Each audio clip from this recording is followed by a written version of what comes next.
So the lying leg curl is a machine you'll find in pretty much any gym. It's great exercise to target and isolate the hamstring. A couple of things you need to remember with the lying leg curl: you don't want the pads to be up, halfway up your leg through your calf muscle. You want them right down where your Achilles is. So the next thing you need to do is make sure your hips stay into the bench. So just make sure that you do press in through the hips to keep them tight against the bench. What this is going to do is make your hamstrings work harder, which is what we want, really isolate those hamstrings.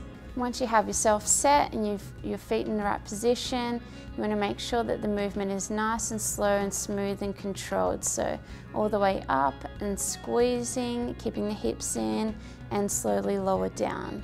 If you don't have access to a gym, you can do a lying leg curl at home. All you need is a fit ball.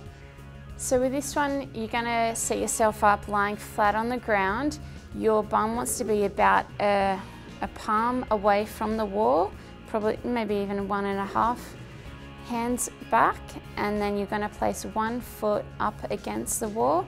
The other foot is going to be in the air. You're going to lift your hips off the ground as you're pushing up.